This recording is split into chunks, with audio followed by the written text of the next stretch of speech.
Good evening, everybody. Let's get started with the meeting for May 1st, 2025, Parks and Recreation. Let's get started. All right. The first call to order. We do the roll call or we just kind of proceed? Yes, I will do roll call. Go ahead. Commissioner Kumarapan, What's that? Commissioner Srikanth, Commissioner Stanek, Here. Vice Chair Bono, Present. and Chair Swami. Present. All right. Approval of the meeting minutes. The next order of business is we had a meeting on April 3rd, 2025, Parks and Recreation Commission meeting minutes. Does anyone have any additions, modifications, or are we going to go ahead and approve? No, I would like to make a motion to approve the minutes. Thank you. Who's going to second it? Second. All right. All right, let's go for a vote. Commissioner Kumarapan. Yep. Commissioner Srikanth, Commissioner Stanek. Yes. Vice Chair Bono, Yes. Chair Swami. Yes. Motion carries unanimously. Excellent. Do we have any postponements? No postponements this evening. Any oral communications? Yes, we do have one oral communications this evening. Our first one will be San Bravo. We'll Excellent. have 3 minutes. Thank you. Speaking on behalf of myself, I'm here to appreciate Parks and Rec staff. The last time I was here, I had a chance to describe the bad human behaviors at Cupertino Sports Center, where there was gate crashing, the gate is missing, people are going in without badges, and there are people not paying to use the facility. And there are people using bots to book the courts, so that within like 2 seconds, the courts are all booked up. And I'm happy to report, since the last time I was here, Parks and Rec staff have been working with the vendor that does the online reservations. And they have managed to make some progress. I wouldn't say it's fantastic progress, but any progress is great. So I want to appreciate everything that Parks and Rec staff do. Colleen Ferris, Jenny Powerman, Alex, Rachel, and I'm sure I'm not naming a few more. They've been able to identify through the vendor who is using bots. It's shameful that we're having to use staff time to police bad human behaviors. And they've sent out a fair notice to the bot users saying you have been found, you got to stop using this, or you will lose membership privilege or booking privilege for a month. I'm here to ask that you please make the punishment far more punitive, because these are people that are knowingly exhibiting bad human behaviors. First of all, many of these people are non-residents. And so anytime a non-resident does bad behavior, this is staff time, I mean, you should just suspend their membership, because they have no right to be using city money and city resources as non-residents and exhibiting knowing bad behavior. So I'm imploring Parks and Rec staff and commission, please put out the maximum penalties that you can. The city has the revenue problem. Let our serial offenders help us with our revenue problem. You may put in fines of $200 or more, and you may do all kinds of things. And we residents would love to see that, because these people have knowingly for months and years now, this online system has been there for the last 2 years now. And for months and years, they've abused the facility. Like I said last time, I don't want to be here. I would rather be in the courts. But here I am speaking because I cannot get a court. So appreciate, and I'm speaking on behalf of myself, but I echo the sentiment of our 1,000 members who can't get a court. And I have reported to Parks and Rec staff 3 to 4 courts out of the 15 that we have where we're seeing serial offenders. The other thing that I just quickly want to call out, I mentioned this last time, there's more room for progress. A day pass is $10. If you go to any country club around here or any of the Lifetime facilities, a pass is $16 an hour. So you do the math, 2 sessions is nearly $50. And we're giving the entire day's usage for $10. And that could easily be $100. So Parks and Rec is a fantastic resource. You can monetize revenue. You can at least charge market rate, $50 for 2 hours of courts, and it's only tennis. Here you're giving them 10 sports, all day access. Please make it $100. People are abusing the facility because they can pay $10 here versus $50 outside. Thank you for your time. Thank you very much, Santosh, for your comments. Do we have any other oral comments? No, that is it for this. That's it.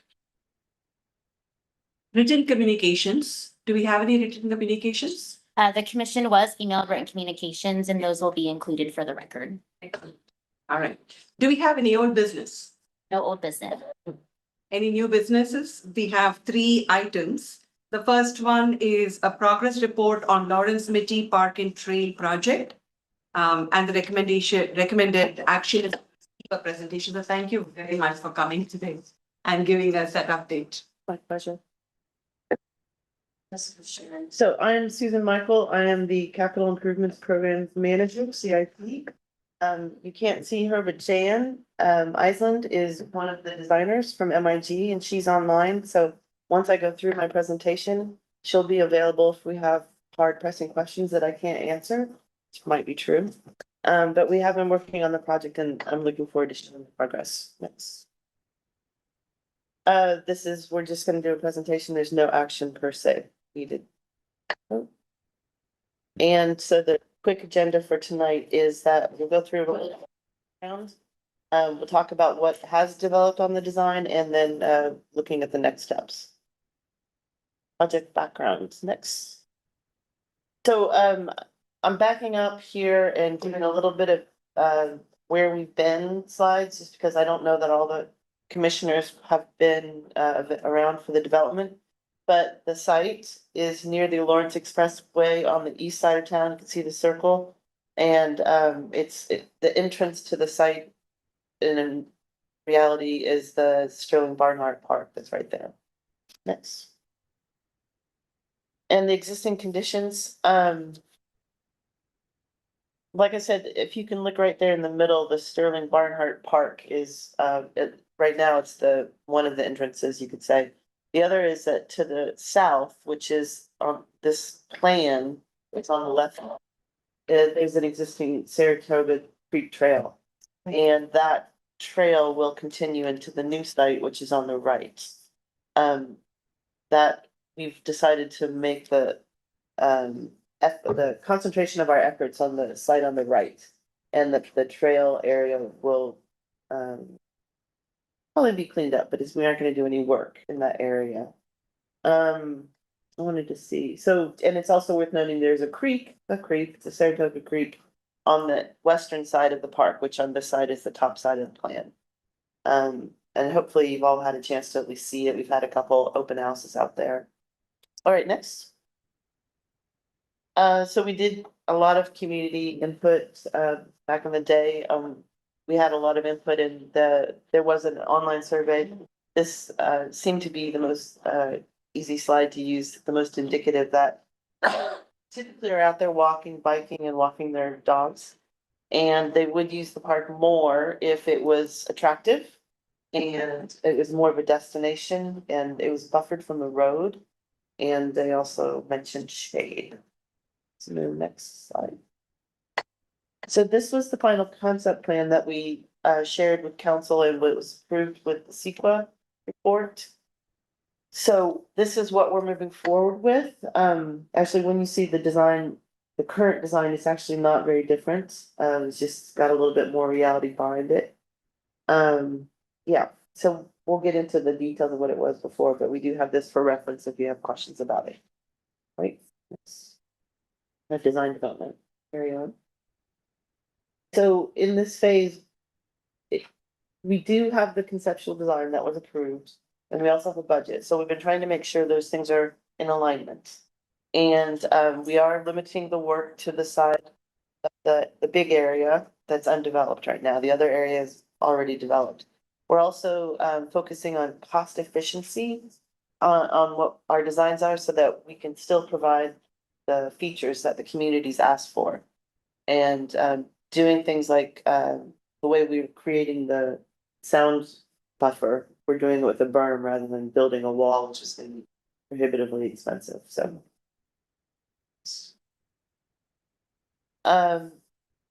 looking at the budget and on realize that it's a 2.5 acre site, this park portion that we're working on. And it is a lot of the cost is going to be demolition and site preparation. The infrastructure of the park is going to take a lot of work. So we are working to, we're trying to plan for escalation because we know everything is going to be more expensive very quickly. I think even the planning that we have done to date doesn't take into account the current markets. But hopefully this park won't be impacted by tariffs too much just because plants are local. So we'll just see how that goes. Simplifying where we can, still, like I say, providing the community experience and taking a balanced approach with our landscaping. So this is the design development plan. I don't know if you can really see much. The next slide is actually a little bit of a close-up. Yeah. So we are continuing the trail on the bottom there. That'll be a paved, I think probably gonna be asphalt. And then we also have the DG trail that's above that, closer to the creek. So that's more of a walking trail, a little bit more casual. We do have some play equipment in there. We have some picnic areas. We do have a maintenance connection down there that's at the far right. The one thing that it may be difficult to see is that there's the edge of the creek and there is the top of bank, they call it. Can't work on the wrong side of the top of bank, but we're also trying to work outside of the canopy of the trees so that we're not disturbing what's there. And so if anything, we'll be infilling with some native planting underneath them, but really just trying to pull back from what's already there so we don't compromise our environmental permitting issues or topics next. And so this is just a illustration of the plantings that we're working on. For example, there's some hydro seeding, which is the kind of limey green, and then the bright green is meant to be a no-mow grass.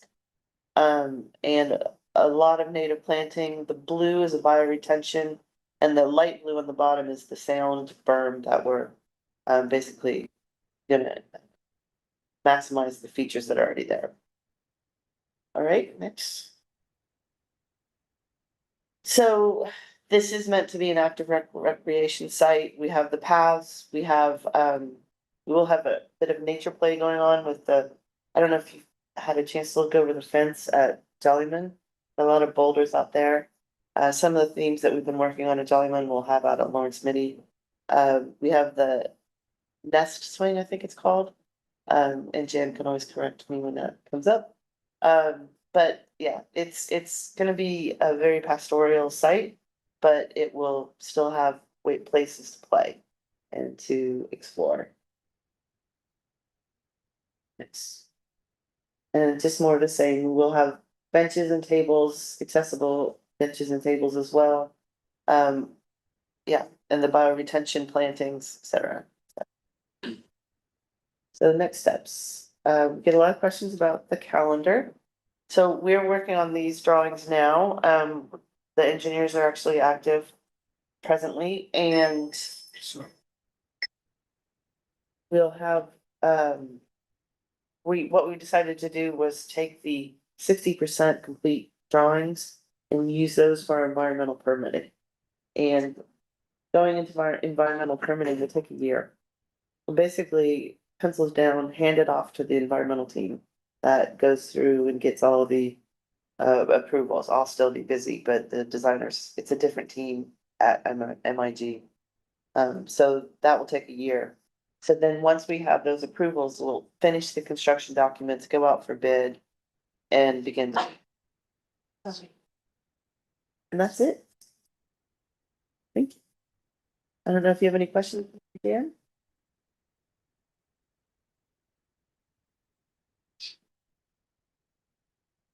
Commissioner Claudio? Thank Bolo? you. You know me, I will always ask the same question all over again. We're talking about benches and tables and all. Are these purchases based on our budget or are we having them or going after the corporate sponsors and see if someone wants to sponsor it and donate and save money at the same time? I think that corporate sponsorship in Cupertino is a very dicey topic. I couldn't really speak to that. It's not really allowed. There's a policy about that. Am I right? As far as facilities, I don't know, but, it is, yeah, it's something that, we need to look into. It's a whole thing. It's allowed for. And it's not really part of the design process right now. It might be something that could come up later. But I couldn't really speak. No, it's because most of the park, as not just been 11 years here, but whether you watch some many movies and like with some of the actors from Pretty Woman in the park, and they all have that little benches Yeah. that are donated Oh, with yeah, their yeah, yeah, name. that's right. It doesn't have to be sponsored, but there is the opportunity to have insights in loving memory of, boom. And people love these, they create great atmospheres, they donate and it's a remembrance at the same time. So there's an opportunity there to also offset spending. I'm just saying it is available and I think it would be, if provided that way to the community, it's structured that way, would be more of a welcoming. I understand, but at the end of the day, also corporations do have money to give. They feel like donating. I don't know what's wrong with it for it's a benefit for the public, but that's There's policies in place. And I- there's also a bench policy, so Yeah. people can contribute that way as well. I'm just not, I don't really have I don't know the words. I don't know the policy. Not a so- worry. I wanted to voice that out. And last but not least, my last question, obviously the permitting, we all know it takes longer, but in this case, would it be still because of reduced staffing or staffing issue, or it's just that it's the norm? And if it's the norm, is there any way we can there's always ways to speed up processes or not? Not that I'm aware of. Okay. I'm not the person to ask in that sense, but this is Department of Fish and Wildlife and the county Valley Water. We've had, It's complicated. well, it's just we have good communication, but it doesn't seem to move anything along faster. Got it. Thank you. Yeah, Appreciate it. yeah. Commissioner Kumarappan. Thank you. So on the next steps on the plan or the timelines, May 2025, which is now, I think it's like 30% of the construction document will be ready, but it will take until April next year to submit the 60% of the construction documents. There is like almost 1 year that I think it kind of latches on to Question Bono's question on where is this? It takes 1 year to get even to only 60%. No, I'm sorry, that is misleading. You're Okay. correct. But we are planning to have the 60% drawings ready to go in June. Oh, I think it's probably gonna be more like July at this point, because they're gonna take and do another round of cost estimating before we, walk away from it. So it is a little bit of, you could say administrative, but it's not a year. So it's meant to be done this summer. Okay, got it. And the second question followed up is on it. It also kind of, you already partly answered it too. Other than city of Cupertino, I know the other parties are involved. Because earlier when it was inaugurated or whatever, I was there, and there are many other agencies involved, like you said, Valley Water and others. So what is their schedule and our schedule to how would kind of coincide? These are all incorporate all their schedule as well. Their approval or, yeah, permitting and all of them, it is included in this. They don't really, yes, that's, the environmental stuff is included in the year that starts this summer. Okay. Their clock doesn't start until we submit a permit application. I see. And we can't start a permit application till we have the right drawings for them to respond to. So, So, okay, this is taken into consideration, assuming that we submit the permit documents. Okay, thank you. That's perfect. I have a few questions. Oh, Commissioner Slanik. How high is the berm? oh, I don't know, Jan? I don't know if I'm meant to be on screen, but here I am. It is 8 feet and it can vary between 6 and 8 feet with our final grading calculations. We're still doing a little bit of study if we can reuse some of the soil to make the bottom of the berm, but it's between 6 and 8 feet. And do we have an estimate of how much of the sound from Lawrence it will buffer? It's shown on the plan. It's very narrow between where you cross at Lawrence Mitty and where the bigger part of the park starts. So we can't have the berm extend right there. But in the wider part of the park, it extends the whole width of it. So we try to concentrate more activity over there behind the berm where you'd have more protection from the both visual and the sound of the expressway. Is that in the CEQA report, the sound analysis that we did? Yes, we did a lot of studies early on, the environmental summary report, and then that was used in the CEQA report too. Okay. And on the roundabout, so that's paved, riding bikes around, is that flat or is it undulating a little bit for some interest and fun? Or is that too detailed for right now? It is flat. It's meant to be allowable to have a connector to the north in the future. So you would want the bikers that do use it as more of a thoroughfare to be able to go through at a quicker pace. On the other side where, it looks like there's a roundabout, but then there's another part of it where. There's the other pathway. Yeah, Close to the creek. I don't well, know. not all the way over there, but. The- It wasn't, it's not intended to have bumps, but it is meant to be like a little loop that kids can do. Yeah, I was just wondering, has any undulation to it for interest and fun? We could think about that. But that's all, thanks. I have a few, I don't seem to have a light for me.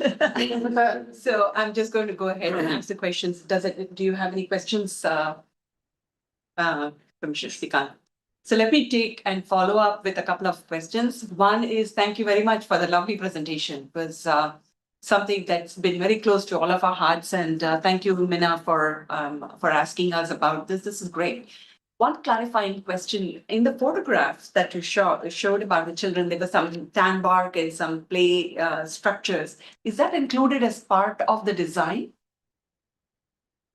I don't know which photos, maybe. Yeah.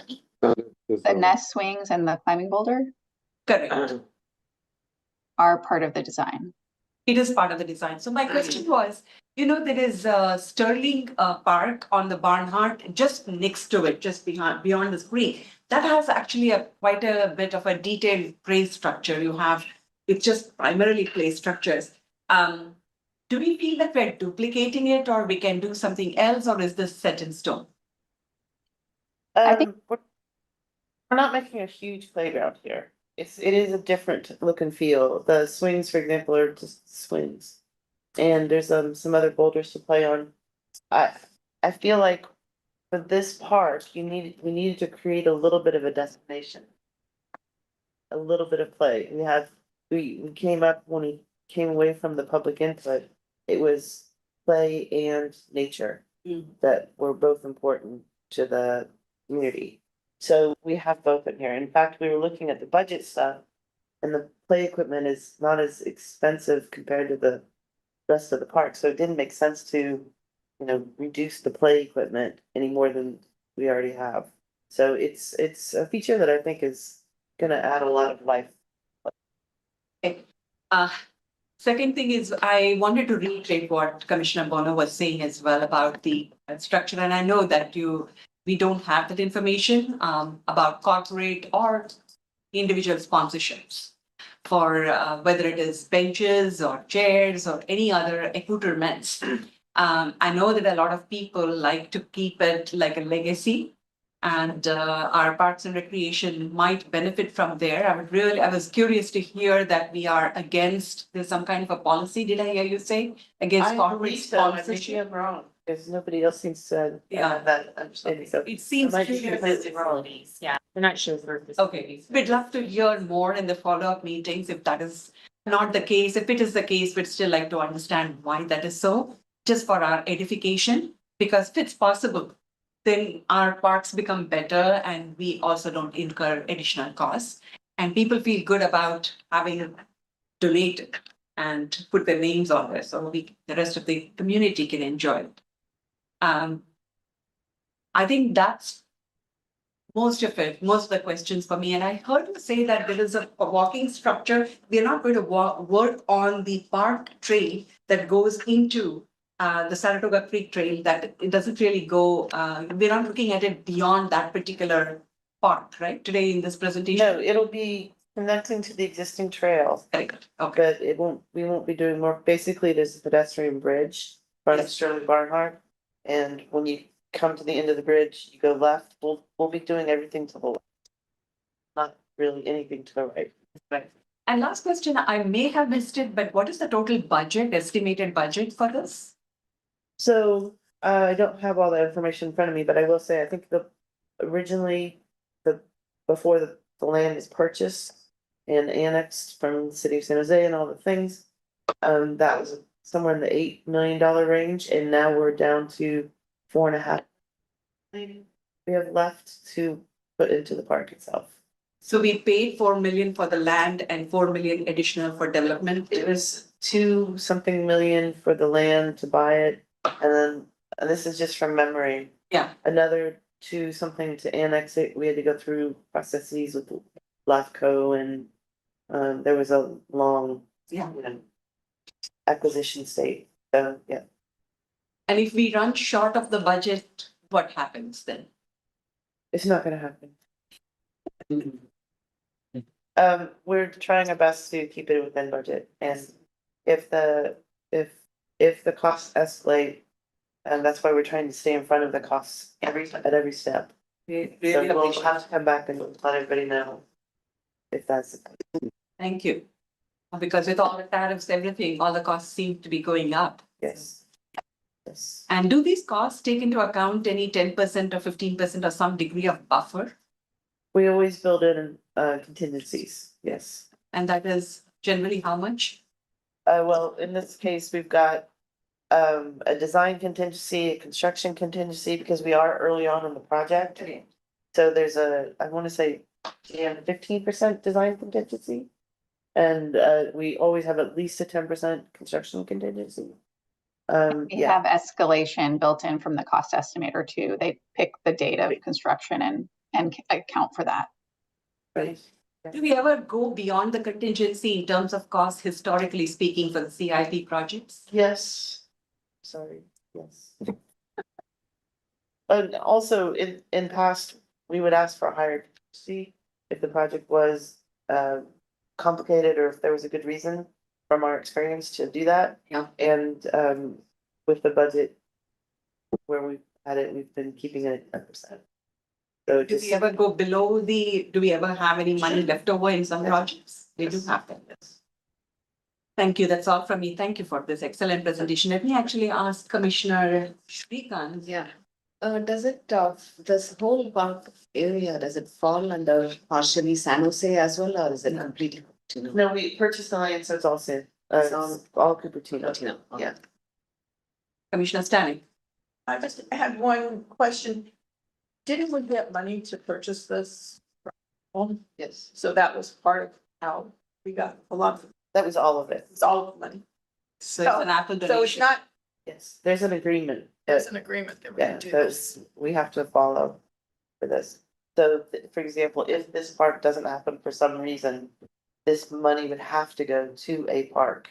And I think, I don't know, I believe Apple would have a say in how that money is used, but I'm not sure. But it has to be our plan. Commissioner Bonham. The movie title is Nothing Hill. Nothing, no. Nothing Hill, like with Julia Roberts, and you see in Loving Memory. Okay. And these benches are alive everywhere, Paris, you name it, Brussels, and they are donated, paid for.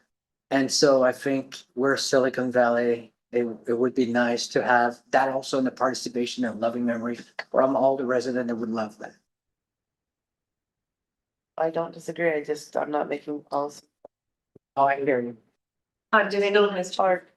Yeah. Thank you.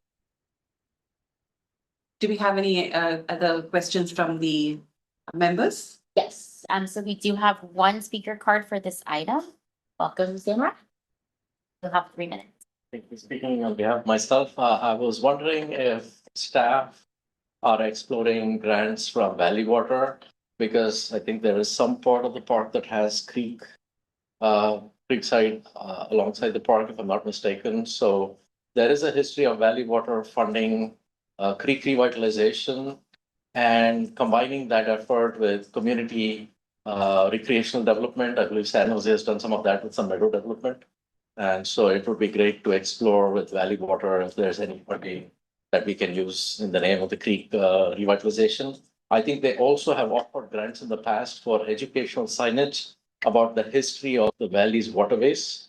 And so one innovation you might consider for your plans is, can you bring in a little bit of an educational element alongside the tree?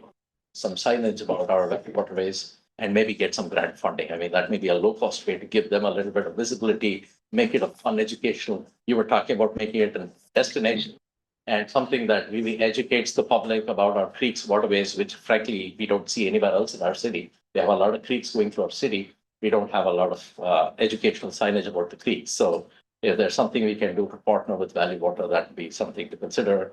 I think the second point to Commissioner Shrikant's point, there's a lot of high density development in that area that San Jose is doing. So maybe there's a way to partner with San Jose to do a little funding, because I expect they're going to have a lot of new residents with not much to do, and they're going to come over into Cupertino and enjoy these parks. And so I agree with Commissioner Bono as well. Let's be creative. And there's been a lot of other places where developers have put in money for these projects. So let's be creative. Let's find ways. There's a lot of resources here that we can go tap. Finally, I do want to point out from the past meetings, this park is missing a restroom. And I hope you can use all the creative resources you have here, but it's challenging to have a park in the eastern extremity of the city where you have young families that may go there with kids and they can't even get in a restroom to get a kid's diaper change or something if there's young families going in there. So I know the neighborhood didn't want a restroom or something like that. But frankly, it is a destination park, so let's try to get a restroom in there while we're at it. Thank you. All right, Are there any other written communications? not for this item, no. Can I just have one quick question as a follow-up? Have we historically had any kind of partnerships with other cities where they've actually contributed to the development of what is typically seen to be within the purview of Cupertino City? Because they are also using it, the resources. That would be outside of my wheelhouse. Okay. I'm certain. I just want to know if we were aware of any such issues. All right, with that, we close this issue and we move on to the next. Thank you so much. Thank you. For not only presenting, but answering all our questions. The next one is Parks and Recreation Department Indoor Facility Rentals, and we will be listening to a presentation on by Sonia. Yes, thank you. Evening, as you know, finally. And I'm in front of you every so often during the year for many of my other programs. Just a reminder, I know we talked about like how we are structured in the Parks and Recreation Department, but the areas that I oversee are preschool, youth, teens, festivals. The last one is facilities. And we haven't been in front of you, so we thought we would come and show you a little bit about what's going on with our indoor facilities. So if you want to look at the agenda. We're just going to talk about which facilities we do rent, what our fee groups are, how we prioritize residents and resident nonprofits. And I have a few figures to give you on number of uses and some revenues and expense numbers. Okay. First facilities that we rent are Quinlan Community Center, and I just kind of put the capacity so that you have an idea of how big those rooms are. Here at Quinlan, we have dinner room, social room, and conference room. We're in the conference room right now. So our biggest room is here at Quinlan Community Center with the 240 to 280. That is dependent on the configuration of the room. If it's theater style, we can go to 280. They're sitting at tables 240. I kind of formatted this how we rent them. We here will rent Quinlan Community Center rooms, and then also you can rent Creekside Park Building here. You would come here to rent that. And then that's like a mid-size building as well, and that's at Creekside Park. Other facilities that we rent, the senior center, which has reception hall, which is in the range of our second biggest. And again, depends on the configuration. They also have the bay room, the arts and crafts room, a classroom, and a conference room, which is much smaller, only capacity of 10. And then community hall is rented. If you were to come in person to rent, you would go to the senior center, and that is rented there. That's our second to third biggest, depending on your usage, facility. So we just want to emphasize that our highest priority is Cupertino. And we make sure that Cupertino residents non-residents. Cupertino nonprofits receive better rates than any other nonprofits. And we also prioritize residency in the time that people can rent, being that they have an earlier time that they can get in and rent the facilities. Okay, I know this is a lot. Thank you for your thoroughness. It is a lot when people come in, but I'm gonna go through them kind of quickly, one at a time. So mostly what I want to speak to is that we've grouped all the fees. The groupings are not necessarily prioritized, though. We could have called them orange, blue, or A, B, and C, whatever it is. We've just grouped together the groups, and what we require for proof to fall into that group. We have that listed here. Okay, so the first one we start with is Cupertino nonprofit. I could go through this super fine, but I won't do that to you. But you can see that we do require quite a bit for them to prove that they are a Cupertino nonprofit. I have an amazing staff at the front desk. All of our front desk workers are able to help any rental that any person that comes in to rent the facility. And they're all well versed in all of our policies. But we have one person that in particular checks in on all of our nonprofits to make sure that they've turned in letters of affirmation so that we don't have anybody coming in that say was associated with a nonprofit 20 years ago. And then they're just still using that. No, we check in on them and we have them prove that they are still a nonprofit, their letter of affirmation, that they're still affiliated with that nonprofit. So we kind of put them through the ringer. Okay. Our non-resident nonprofit group, kind of all the same stuff to show that they're a nonprofit, but then if they don't have that zip code for their actual address for their nonprofit, then they're a non-resident nonprofit.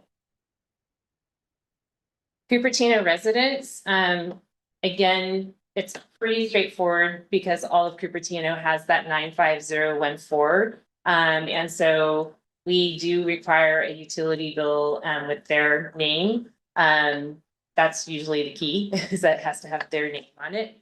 And then also falling into this group, if they are with a Cupertino business, and then they can show that they're, you know, acting on behalf of that Cupertino business, then we require something on letterhead.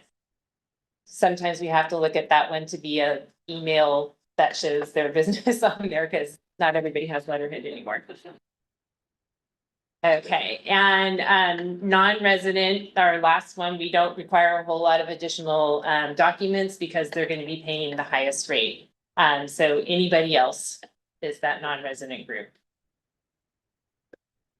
Okay, now let's talk fees. I did break them down. We have this on like one big page. I could show you that really big grid, but I'm just going to start by breaking it down. Fees for Creekside.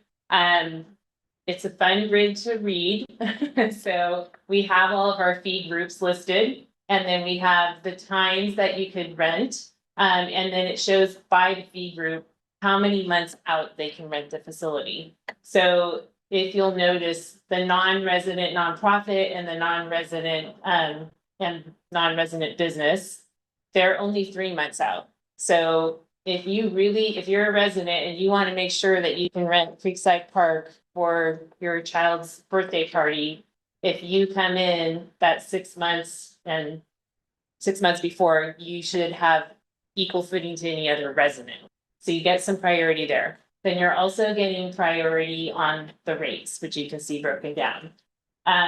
We also break the rates into kind of what I would call prime time and non-prime time. The weekends are obviously the prime time when people want to be having parties, but we have slightly better rates during the week.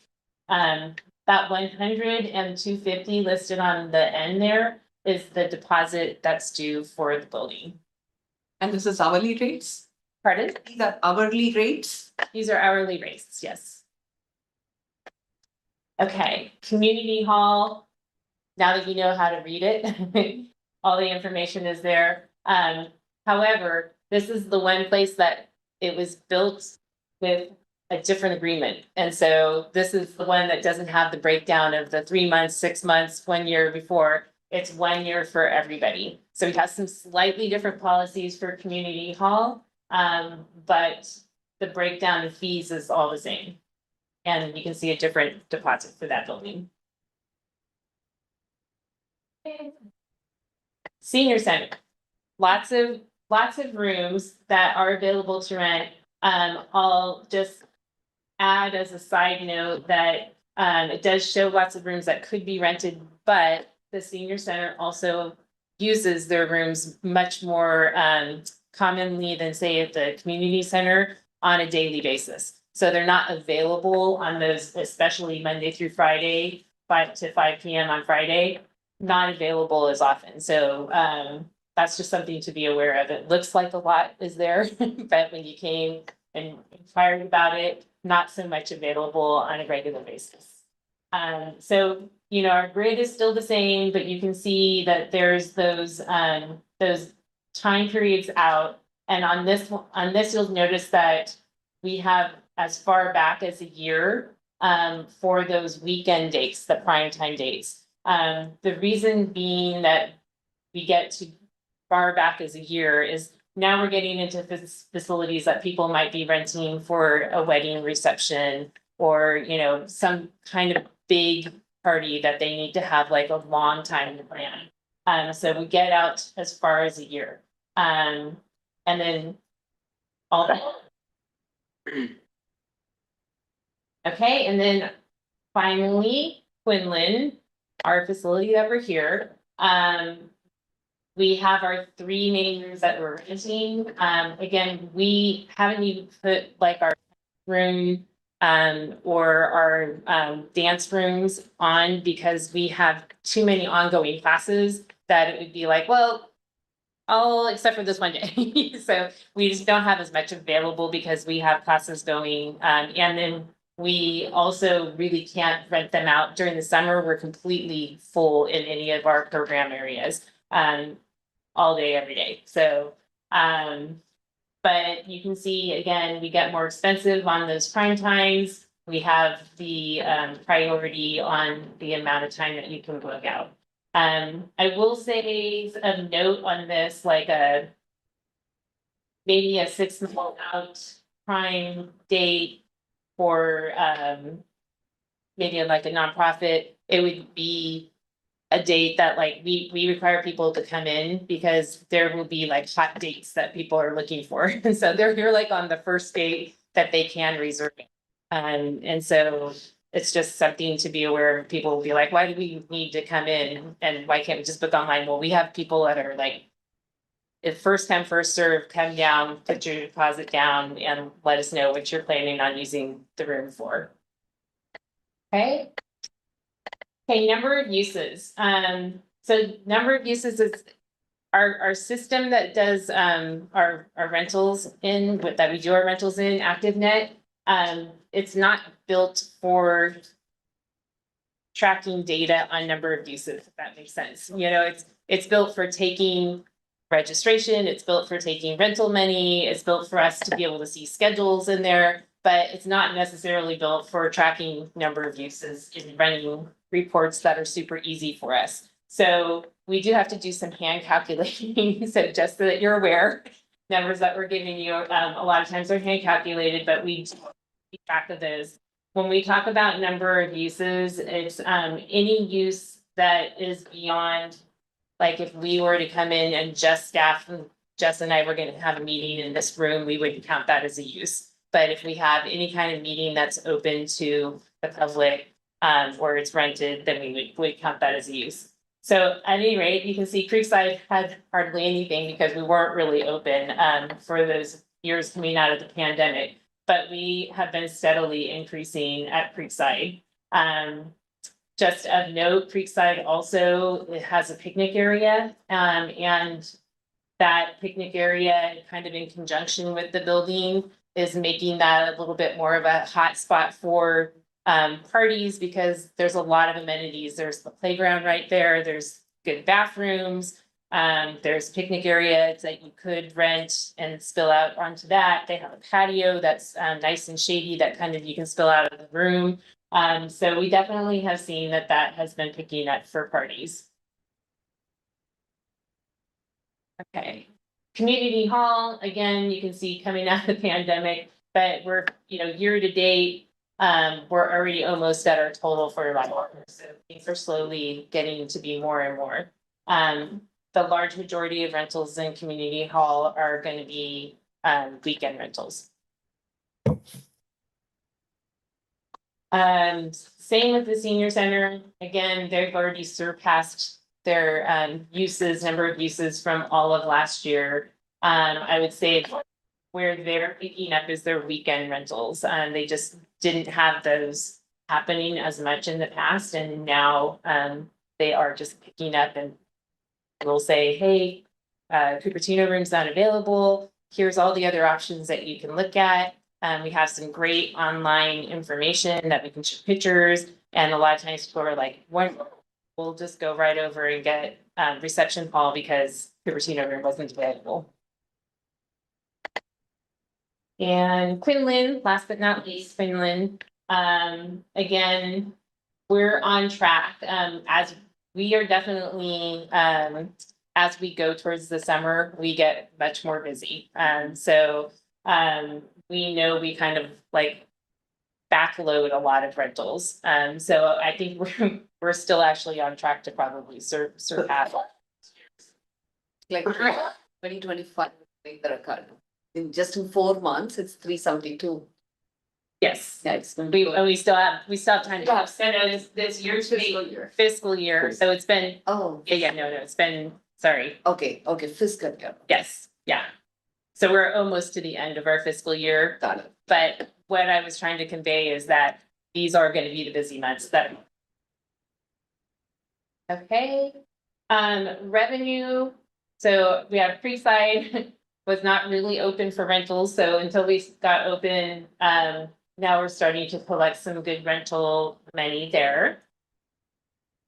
Community hall, again, you can see just trending up on rentals. And senior center, same, they've already met what was total last year. And we're headed in the right direction, we'll probably surpass last year.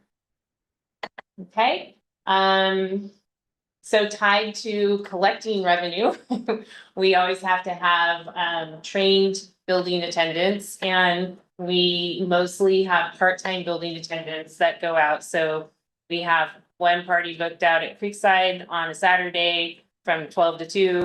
We have to make sure our attendant goes out, opens up the building, makes sure it's good, and is following up with the rental at the end to lock up and check it out. We have a pretty careful check-in, check-out process to make sure that there's no damage, that we assess that right away. But you can see those costs are going up as well. Added to this, are cleaning contracts. We used to have almost every night in the building, they would come in and clean. And now we have 3 days a week. And we've kind of changed that a little bit, and we learned here, we absolutely had to have Saturday and Sunday. And then we just have one day during the week, which we choose Wednesday because we have a big rental on Wednesdays. So we supplemented, we can't make it through those days in between without having some cleaning in the facility, garbage emptying, bathrooms, all of that. So that's also been supplemented with our part-time staff, which did not happen before 2023. Before 2024, sorry. So so just an added piece of information there that those costs are going up as well, and then we're supplementing that contract. Okay. And I'm sure you will have some questions for me. Commissioner Bono, go ahead. How long do we have? I think since let's take it as it goes, because I think these are interesting, important topics. Yes, it is. So- So We can have multiple rounds. Let's keep. the first Perfect. round. So, oh, absolutely. So on slide 34, it does states that Cupertino residents receive better rates than non-residents. That's fine. That's great. But when I look at slide 34, 41, 43, and all the ones that you discussed, and I do sit on multiple nonprofit boards, why aren't residents not getting a lower price than nonprofits? Nonprofits, for lack of better words, have partnerships, association, donation, and these are organization, and I know so, I even create my own. I'm just saying, so, and I don't want to be, can you imagine if your slide 34 was saying nonprofits receive a better rate than residents? I would be offended. Because, and I think, and it streamlines and it trickles down to analysis. Based on the rates that you mentioned, and it shows an uptick year fiscally, right? We're on the right track. But if we were shifting nonprofits being bumped to we don't have, as residents, we don't have partnership. It comes directly from our bank account, right? But partners, it's not there. So if we were shifting the rate, can you imagine the rate that we could be, the revenue we could generate? So my question would be, one, who is coming up with those rates? Two, who are the analysis? Three, what's the usage? Who use it more? Nonprofits, resident? What's the balance here so that we can accordingly see a little bit everything? And what can we do to change? Because when I look for the fees of the Creekside, and my apologies for my eyes, it's really bad. Non-resident, I'm sorry, Cupertino resident pay, I think it's 48, I can't read. And the Cupertino nonprofit pays 24. I found it very unfair, personally. And it's even worse on other areas. So I'd like to see what we can do to revise this, because revenue analysis and competition sets and all compared to other cities can be done and valued, but I think we're leaving money off the table here. Right. Yeah, I would like to, I have one question because I had a similar question. When we look at the price, so that you can answer it together because we're very. When we look at the price comparison, between Cupertino city and neighboring cities, how we compare, and is the disparity between the resident fees and non-resident fees as small as it is in Cupertino? Are we trying to, meet some kind of a guideline that is in existence for all the cities in Cupertino, in the Bay Area? Or are we actually setting the standard, so to speak? Okay. All right, so questions in there, so let me see if I can break them down. So. Analysis of nonprofits. So yes, so I kind of inherited the structure, but if I were to speak to how you end up with a nonprofit being less than the resident, is that I believe they were looked at as nonprofits. And then we looked at resident versus non-resident as two separate groups, right? We didn't consider nonprofits against residents originally when this was come up with, right? So we looked at nonprofit groups that are residents, nonprofit groups that are non-residents, and we had a disparity between those fees to make sure that the nonprofits that were residents got a better rate. So yes, I understand what you're saying, that right now, the way the structure is, that the residents are still in some cases paying more than a non-resident nonprofit. So then to speak to, how do we go about looking at this? Generally, we poll to look and see where we are with the market rate. We are probably due to do that for facilities coming up now, but we have done that in the last few years. And so we also are kind of following instruction that is happening in other states. And so they also tend to look, that's we're kind of lining it up so we can look at it that way, right? And so they're doing the same in a lot of cases with the nonprofit, resident, non-resident, and then resident, non-resident, just straight. So that's something that we can look at as we do the next polling, but that is on us to look at like, what is the market rate? Are we in there? I would say the last time that we haven't formally done that, but I have looked at some of the area cities. Actually pretty close in there, especially with our resident and non-resident rates, where for area cities. It's extremely hard to pull apples to apples, so it takes a lot of time. And I'll just give one example to that is you'll look at, say, Santa Clara, and they look super low, but they charge per table, per chair. Oh. In addition, so you have to say, okay, what would be our standard setup for that? And how much would that cost in Santa Clara to put like our standard number of tables and chairs? And then all of a sudden, it's really similar. So it takes a while to do that polling, and that's why it's not done every week. It's not even done every couple months. And we will do it every couple of years. And so we're probably due to start looking at doing facilities polling as well. But do we keep a record? Obviously, we know who's renting it. It could be a nonprofit because they have to provide a copy of their C501, C3 or whatever. And if it's a resident, so I'm sure we do have that analysis that could determine as far as revenue is concerned, who's generating the most. Yeah. Because if in this case it's the nonprofit, obviously we're literally not doing the right way. We could generate way more. And I'm not saying a 50% increase, but at least a 25% would make a substantial revenue. And again, nonprofits. Yeah. Have money coming from other people mostly. Funneling, donating, that's fine, but they're getting donation as well. Yeah. Versus us for a little resident. So That's not I think I'm answering the right part here. So going back to who is renting the facility? Is it residents or non-residents? We, again, our system doesn't easily track that. However, knowing that you may be interested in that, we did some hand calculating for this fiscal year. And this fiscal year, we're at about 24% non-residents for all of our rentals across the board. So,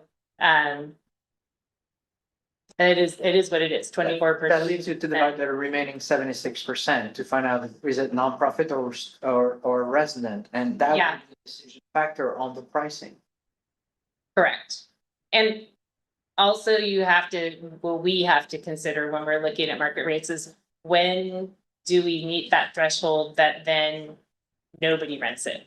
And then it's just empty, like you lose them altogether. And so that's always the fine line when we're polling. We need to be close to what area cities are, or private rental facilities that are equivalent. And so because if we raise it too much, all of a sudden people go, not worth it. We'll go to the next city over and pay the non-resident rate. So we have to be really careful to fall in the right. So that's which is why I asked about the comparison. Yeah. That's a very good point. What proportion of the time are our facilities not rented at all? I had a feeling you'd ask that.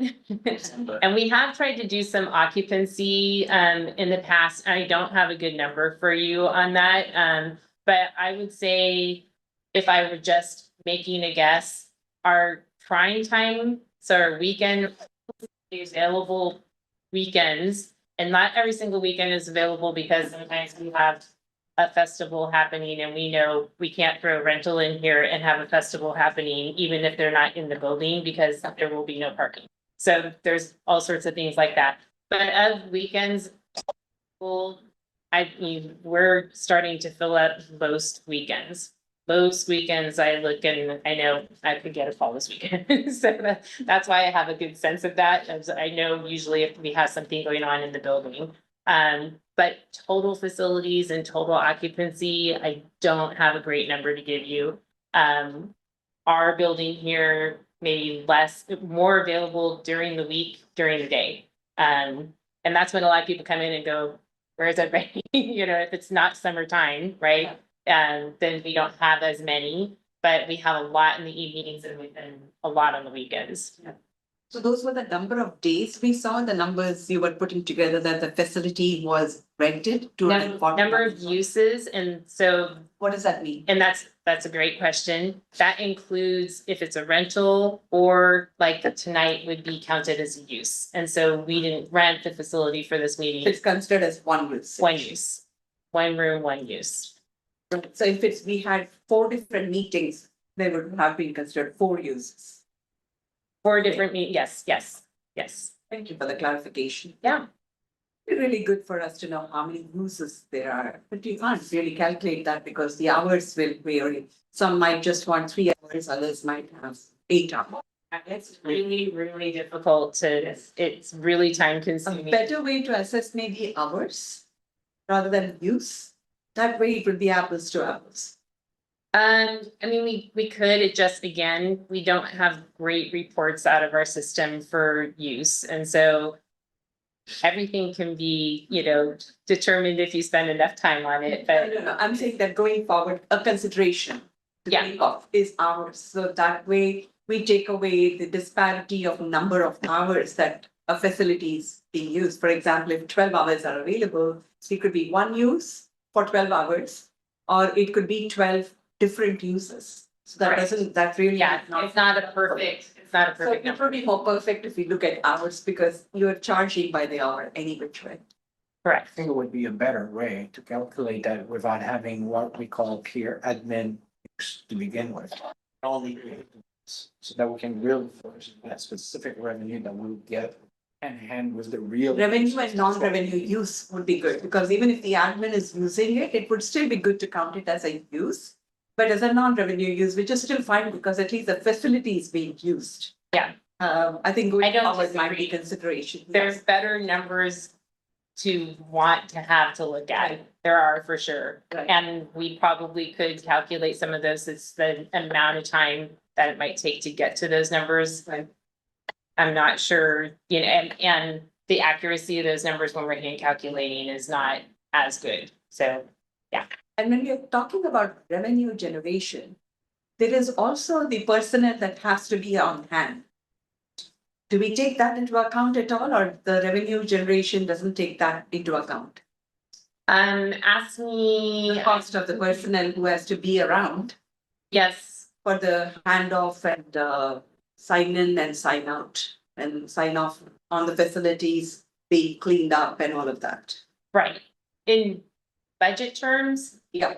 we consider expense and we consider revenue, but obviously we need to connect those two when we're looking at, is that an appropriate amount that we're paying people? We don't have a say in some of those because of, No, that was Right. my question about appropriateness of pay, but total revenue generated. right, What does that compute to? Because definitely there is a cost attached to someone being on hand. for sure.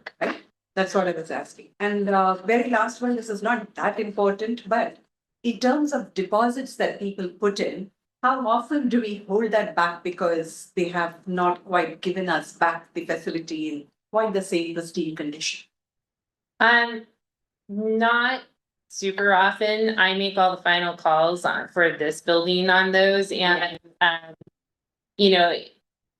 We do hold it back if there's been something terrible, but we try to give the benefit of the doubt and our staff is excellent and they will point out like, hey, just so you know, you actually need to like get all the garbage out. That's part of the, agreement. And so we try to handle it as best we can that night so that we don't have to do that and we don't surprise people with any of those things, but here and there, we do have to withhold, and we definitely tell them exactly why. Okay, thank you. Commissioner Kumarapan? Yeah, thank you. I would say like some other questions already. The first one, exactly what Vice Chair Bono talked about it. So definitely when I see those grouping 1, 2, 3, 4, and the Cupertino nonprofit as being 1, and then non-resident nonprofit 2, and the Cupertino resident comes as 3. Absolutely, that's would be Cupertino should be number 1. Maybe Cupertino nonprofit can be number 2, and then non-residents or whatever. But Cupertino resident should be the number 1 priority. That's how, because that if I keep the rates in it when we move them up on it, a lot of people will start. See, I think it'll become a volume as well, right? So more people will start renting it because it is cheaper and it's available as well. And especially when I see 6 months and sometime after 3 months, in case even if they lose it for the first 3 months, they're competing with the non-residents and everyone too, right? So I would like to, again, maybe I do not know what you need from our side as a commission. I'm sure I support Vice Chair Bono's initial reaction on that the same way. Cupertino resident has to be given first period, right? Because unless everything is a profit making things, whatever it is, but when I look at overall, though, when I'll talk about it quickly, they have only 220K or 230K. I just summed up whatever the four things you talked about, Creekside and the community and senior center and Quinlan all together around 230. And then around 115 as the expenses or the staff one. So you just net out to only 100K, 100 to 110K. That's all it comes out. Whatever money revenue you generate and the money you spend on, and that's all. But given the water price are going up, PG&E price are going skyrocketing, I have no idea how it is. So I think, but the price are still the same. So I think we are still losing further and further. So I would strongly recommend, I think whatever the way you think it is, maybe not now, but let us know. I would like to put it on it. We have to make a proposal and we have to change this. So that's a number one question I had. Second, I'm really unhappy that when we don't have a system to really, because you all have to go manually go through it to distinguish between these four categories. Because at this point, like in the CAP, capital project dashboard, I know when I was there, like when we struggled how to do it, and then once the dashboard was initiated, it was easy. It should be, otherwise it's a big handicap for the staff. Given this data world of analyzing it with the data and even projecting who is bringing more money, how do I pivot the rates, and if I make the rate adjust, how much will come? All of those calculation, everything should be in your fingertips. That means the system has to be there to present it. I'm not sure how complex the system need to be there. I don't know. Maybe I can go next to the IT the commission. I will go and speak about it too. Absolutely. But this is a very important. Without the data, we are shooting in the dark on many things. I know you're all working on it, but I feel really bad that our city doesn't have a system. And we need to get to the system so that any point you can just project and say, this is what it is, live. Don't even ask me to generate a report. I'm just presenting you live. That's how it should be there. And I think it's very important. And again, as an individual and with other, I'm ready to support. Last time I was really pushing for the dashboard and what to do that too. So I'm ready to fight from our end to get you all the right toolings. The one thing which you already told me is that cannot be. I had that. How does our rate compare to our neighborhood cities like San Jose, Santa Clara, anywhere? But you said it is not easy because it's not apple to apple. But is there any other way you can get those rates? Doesn't matter. I can go and do my own analysis, but I'm sure that you will have it. It'll be great to get that data. Whatever it is, if they go by tables or chairs or whatever it is, it'll be good to see what kind of categories they have and what do they charge on it. At least we'll have a ballpark reference. What do we do? And how, if they're giving a preference to the citizen or the residents and whatnot, but irrespective of whether they give it or not, we need to give our residents first priority. Period. There's no question about it. But it'll be good to have a reference to how they do that too. So I think it'll be great. That's one of my asks. So if you could help us to get that. We have done that. And then we'll be doing that again and reassessing. And so we take the time to make it apples to apples. Okay. And the last question before I let the other, the rate increases, whether it has to be done only yearly, or for example, if you do all the analysis, we work on it. At the middle of the year, also you should be able to pick up the new rate increases or new rate hikes, right? I'm sorry. You know, if you have to increase the rates. Or whatever change we the have, rates. Change the rates. What is the cycle? Or is it has to be there before the budget cycle or after the budget Or or in between. what time? Do we have any timeline?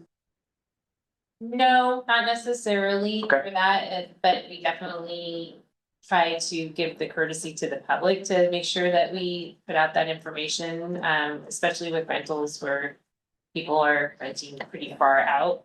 So, Sure. you know, we have to notify. Do notify, we don't have to, I guess. We do notify as a courtesy to the public. So I wouldn't say that there's any particular timeline on that. Okay, yeah, so that's all. I think that also we would like to talk, because this is an area we could convert this into a good revenue opportunity with less work from the staff. I'm really appalled that you all do manually crank up all those sheets, they submit it and take it and manually do it. Big Not- no. Not everything, but on some of the numbers But that I just asked X on the AI, it gives me I just asked, can you compile a monthly rental from all the cities? And it just gave me a whole thing, so the information is available and we can help on the system wise. On the If you system, need how to we really. have pull to it have a together. better performance system, it needs to be somewhat asked or see what we can do in order to help every one of you Yeah, and the staff and all to keep analysis and track who, what, how. It's very important. The AI technology of today can already readily get all those analysis to you in a matter of seconds. I think it is really, yeah, we appreciate all that you are doing Yeah. this to make your jobs easier. Yeah. What do we need to do in terms of making recommendations that we could potentially forward on to the city council to update some of the, a simple license of Tableau, for example, or Power BI or any of this. It's just a question of inputting the data. And so you could with that check number of users, number of hours, number of tables, number of chairs. All of that will be at your fingertips in a fraction of a second. Doesn't even need to be AI, but even with AI, it's even more slicing and dicing of the data that we should have at the tip of our fingers. One other thing is we could look at opportunities. For example, how many hours are there? Let us say there are 1,000 hours, and there are certain days and hours of the week that are really not being used. Then we slash the prices to make sure that there is some utility of that instead of keeping it across the board, the same rates, weekday versus weekend. We could do creative things without additional effort, manual effort. So it allows the city staff and empowers you all to take that knowledge and make those assessments like that. So Thank please let us know if we need to pass a resolution and table this as a discussion item for the future so that we can come up with a set of recommendations that can then be forwarded on to the city council. I'm taking your feedback today. Perfect. so thank you. All right, I will actually move on to Commissioner Shrikant. Thank you. Yeah, I agree with most of your points, but one thing, my opinion is a little bit different when it comes to nonprofit pricing. We shouldn't be comparing stack ranking. The resident should come first, nonprofit. The pricing, I agree, the pricing needs to be adjusted based on the analysis. But nonprofit is a nonprofit. They are not revenue generating, especially resident nonprofit. I would even assume that you should give it for free, not even charge them. But again, the whole pricing topic itself is under question. My take here is we shouldn't be comparing residents with nonprofit. Maybe, either don't charge them or put them in the same bucket of residents. Resident or nonprofit, it should all be treated from pricing perspective, like the same. Thank you, Commissioner, for your opinion. Commissioner Calistanik. Thank you. Are fees considered operational? Did you determine fees or do you go to council? Parks and recreation fees are operational and because their market rate is what we're supposed to be looking at, and so we do that operationally through polling. And you had overtime, there were different overtimes. What is that? That's a really good question. We make it extremely expensive if people run over their time. Over their time. Over So- their time. Okay, so if they're gonna, When they rent- and they go 2.5 hours, okay. Yes, when they rent, It's you're low. very clear. Rent to the very, like, you're walking out the door, make sure you put that in your initial rental. Yeah, Okay. I was just like. Yeah, I Staff know. working 8 hours? No, that, it didn't make sense. No, it's Yeah, very Friday is still overtime. 11 p.m. Yeah, okay. yeah. There, okay. And for the senior center, the dance room there, I don't think that that's on the list that people can rent. And I know that they do use it for the senior classes, dance classes, but there's a lot of time there that it's available. And I think it would be, from what I've heard, very desirable for the dance groups at the senior center, or other to be able to rent that room. So I'd just like to put in a plug to see if there's some way that the dance room at the senior center could be included as something that could be rented on an hourly basis. And just like you do here, you know when it's gonna be rented for or used for a class. Right. And I would think they would know it there too. It seemed like they just pushed out, said, no, we can't do that. And. Yeah. Just a plug for that. All right. Should we move on to the next topic? Excellent. My laptop is kind of dying. I didn't realize it. Huh? Do you have a charger? Does anyone have a charger? Right. And I borrowed from, let me just come over there. Here, I can bring it to you. And I think we should do like reviewing.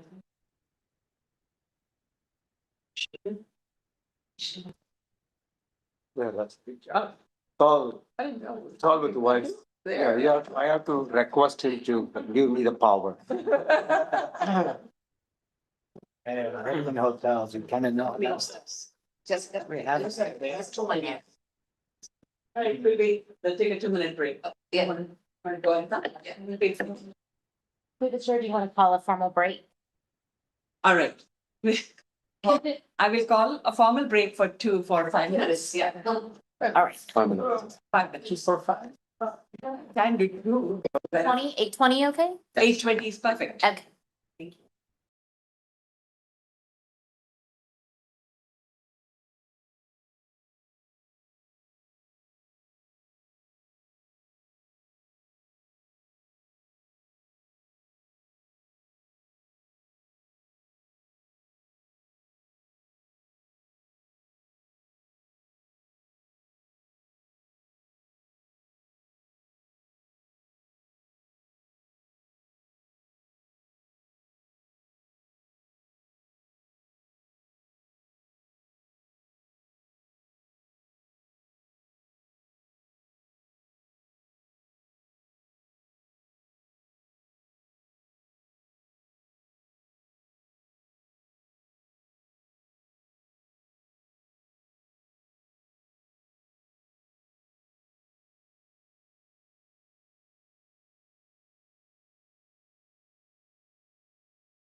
minutes.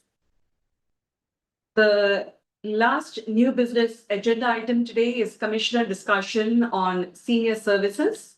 And one of these things that we have talked about in the past that I'd like to kind of bring to everyone's attention is the city of Cupertino is doing a great job with a lot of services that we offer to the senior center, senior citizens of.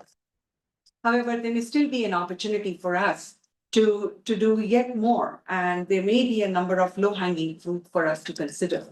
So some of the, I just want to kind of reference some of the issues that some of the events that we are already taking care of.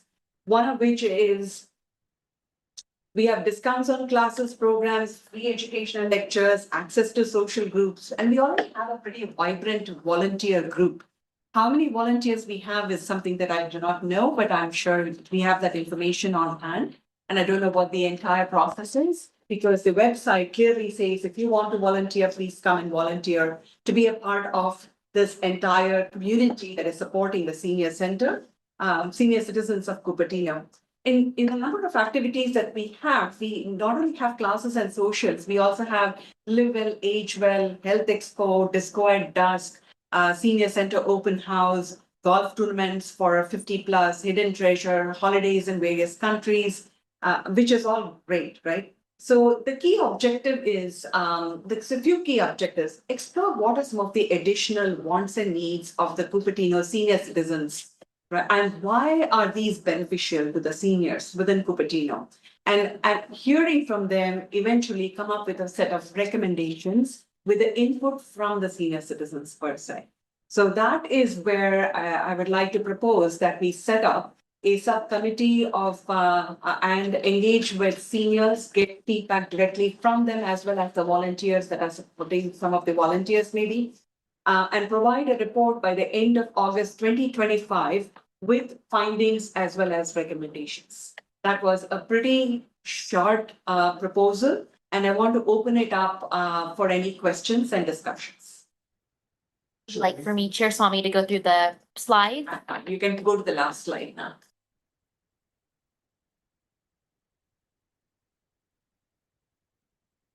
Yeah. This one. Any questions, comments?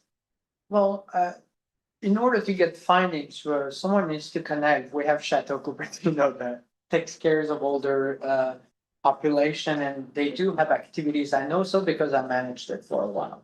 So it's all Did you say about Chateau activity. Cupertino? Chateau Cupertino is one of the retirement homes here in Cupertino, Yeah. living facility that where activities are very important and are diverse and created every day in order to keep them interested and moving and all of that. So we could get full information by simply contacting all our seniors in that way. And what better way to work with programs director that are focusing on those specific centers of what the residents and want, so that we can incorporate it together to facilitate new programs at the senior center. Anyone? Thank you for the suggestion, because I think it certainly seems like a wonderful resource to go and get information, Chateau Cupertino. Commissioner Shrikant. Yeah, so in Cupertino, seniors means 50 plus, right? Yes. So are all the programs going to be generally categorized as 50 plus, or should we even subcategorize? Because the activities, some that can be done by maybe early 50s may not be done by 80s. So should we subcategorize them even within the seniors? Yeah. Yes, let's do this one, so that we have a full, please press your lights. Thank you for that suggestion. One question to the staff. I have not typically seen any such tiered breakdown. Is that a possibility at all, or is that not part of the charter and therefore we cannot, or are there some activities that we can say instead of age group, healthy, or someone who can do intense, or for example, even hikes, they say intense, light or yeah. moderate. So are there any such categorizations for any activities that we currently have? Or is it just fits all currently, and do we have any rules against doing that kind of categorization? Those are all questions that I don't have an answer to. I don't believe we have them tiered. No tears. No tears. Okay. All right. So thank you for that suggestion, for your input, Commissioner Shrikant, Commissioner Kumarapan. Thank you. The question is, I know we wanted to enhance the senior citizens in Cupertino. We have, senior center is the only one, but now it's kind of feeding all the needs. Do we have, and as a senior center, well, I'm sure that you will be, since the seniors are coming in and out, they might have given you a lot of wish list. I wish this could have been here. I wish this program could have been. So I'm sure that you already might have a long laundry list of things, which we may not have funding or anything. That's why we have an improvement. Do we have such a list? I know we wanted to go and ask everyone, but I want to see, is there anything needed by the senior citizen who frequently visit our senior center, and a lot of asks, which, hey, as a city, we couldn't fulfill because of whatever reason. Do we have those needs So or documented or? I have a survey and the results of the survey are posted right on our website for the senior center. We also have a senior advisory for which keep us up to date regularly on the needs and wants there. And the senior advisory group, oh, it was reinstated. Earlier it was not there. Okay, now there is a senior advisory group. Okay, okay. Very good. Yeah, so, okay. So, okay, then there is advisory group through which we can also get more. That's fine. I'm trying to find out, how do I get these data internally first before I reach out to all seniors in here? But if there is an established way to collect, and you said that you have a surveys, and then you have feedback, and I think I would love to see that too. It's just a question on, because I do not know what exists today. Yeah, survey results are posted online, so if you were just to go to the city of Cupertino website and go to senior services, it's right on like the homepage for the senior services. Got it. That's where you writing all the feedback there. Okay. And Okay, thank you. That's all. I just wanted to know. Thank you. And again, just to clarify, this is not to supplant any existing programs. This is just to augment if there is a need for any additional ones. With that clarification, let me just give baton to Commissioner Stanek. Thank you. So we did the senior survey. It was maybe a year and a half, 2 years ago.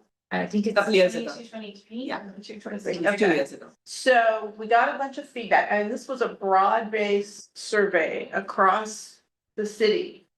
And so I was wondering, what actions have we taken based on that survey, or do we have an action plan for anything that's there? And so that's my first question, and why don't you go ahead and answer that now? Thank you for that question. So, I would probably defer, and we do have the senior center manager is set to come. And so I would defer to when they come, that you ask your more like specific questions regarding that. However, I do know that we had a work plan item and we had intergenerational programs, and that's where Disco at Desk came from. But we also did Gen Connect the first year, and that was just an intergenerational, put teens with seniors, and I attended that because we had some teen commissioners that spoke at that event. So that has been kind of, Disco at Desk is one of the intergenerational events that has continued from that work plan. Okay, thank you. So my question to the chair is, I'm not sure I understand what you're proposing in terms of a subcommittee to go out, because it seems that we've already done the survey, we've gone out, we've gotten a broad-based response, and I'm not sure how, without doing a full survey, we could get a statistically significant answer of what is it that our seniors are looking for. I think the survey was intended to do that. So I'm thinking that maybe what we need to do with Let me answer the your senior, question. okay, with the senior advisory group and with the survey that we already have, to be looking at that is like, where can we fill in the gaps that we've already identified? Thank you very much. This is precisely that. So in a background of research that is my background, really how to do the research is we go from qualitative to quantitative to qualitative. What is the importance and impact of all of that, right? First is you do an exploratory analysis. Then you do the survey. The survey was already done, which is fantastic. But as an outcome of that, we actually look at that results and say, so what? Then what, right? So that's the follow-up that has not really happened. And a structure, we have a survey of questions and answers, but they haven't been really, from my understanding, the survey that I see, I haven't seen a set of recommendations that have come out from there. So that is precisely what we would like to really engage with the beneficiaries, which is the senior citizens across age groups, which is a fine point to make, but really people in the senior citizen center. And we were talking about the chateau, Cupertino. Is this a private or is it a public? There's 2 or 3 retirement homes with full of Yes. seniors here. So just engaging with them and understanding a little bit more from in-depth, which is a rich data. So it's always complementary to do that, but also to come up with a set of action items. So what? And then what? And then have a discussion with this committee after having the input from the senior citizens of Cupertino. That is the intent of it. So how many senior citizens would you expect to interact with in that process? We have to put together a more strategic, this is more of a strategic plan, that would be a more of a tactical plan. So there will be a set of qualitative one-on-one interviews or focus group, or we could do it in small dyads or triads of people and look across that. So once we put that together in more detail and with a structure, more of a structured timeline, happy to share that with you going forward. But the intent is really to benefit Cupertino residents and Cupertino seniors, and at least identify the low-hanging. Yeah, well, that's why I think survey should be able to. The survey is not a sufficient one and be all and all. As I was saying, generally it's an iterative process. Right, So so I you think that's a start good with starting one, then point. you squant, Yeah. and then you call again to follow up. And then you come up with a set of recommendations with the rich data.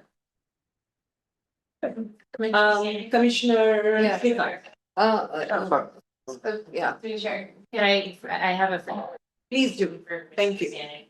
We also have a city work plan item that's set to be approved through the budget process for next fiscal year. And the title is Enhanced Senior Services.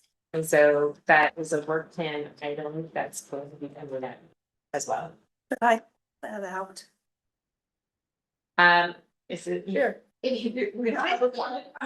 I think let's finish the one quick round and then we'll open it for public comment. Give me a second. Yeah, so one question. One second.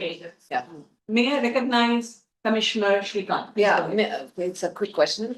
For that survey, who should target seniors? Is it seniors from the senior center, or it could be any resident who is I like think 50 we already plus? have the survey, which Okay. has been done. We're doing the follow-up to Follow that up to the survey same set of people. through some of the qualitative analysis, engaging with them and talking to them, hey, this is what we heard. Can you elaborate on these? What should the so on? What do you want to do going forward? From what we heard from you guys, what are the next best steps for you? And these are all we're getting just feedback from them. Okay, follow-up question, is there any visibility into who the seniors are? Are they from senior centers only? Or is it anyone, anyone who is over 50 years who's living in? Right now, we were thinking about targeting the senior center, the chateaus, the other residents where we have. That was the thinking, because these plans are more around the senior center program. So it is not really walking to each person's home and talking to them as much. Yeah. But people who are aligned with that, but I don't think we are excluding anybody, but it's a good idea to get input from the other commissioners. Anyway. Thank you. Any other questions? From the commissioners? Yes, Commissioner. To comment on that, I think part of what the survey showed us is that the seniors don't know what the services are. that we have a lot of services that we provide. And people were filling out the survey and it came to people. And I don't know how they target them. I got one. So please fill this out. So, they said, are you aware of, or would you like these services?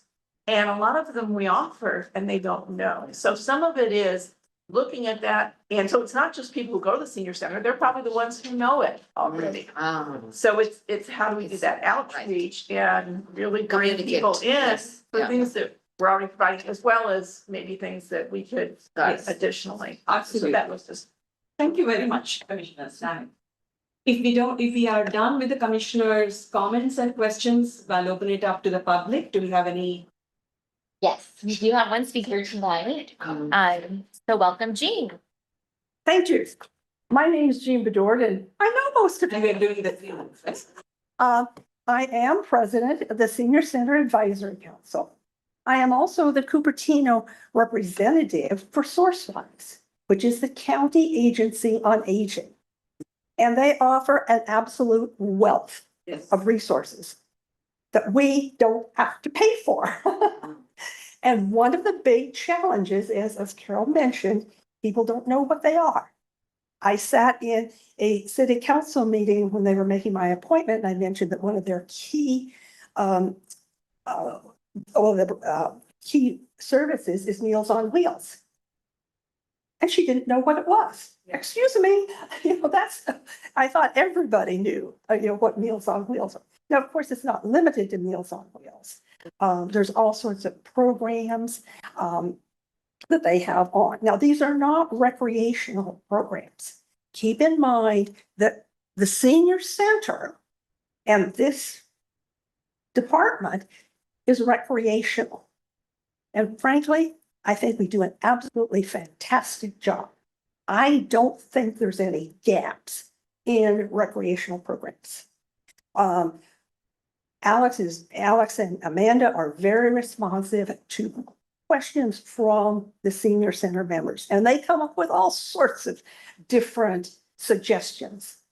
Then they try to find the teachers, and then they find leaders and all of this, type of thing. So the senior center has, honestly, I would like to point out that has thankfully taken off. I tried to start it during COVID and it didn't take off, is the technology.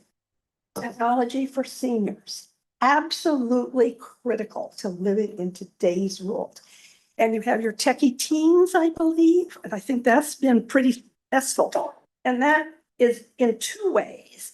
That is a way for the younger generation to interact with elders.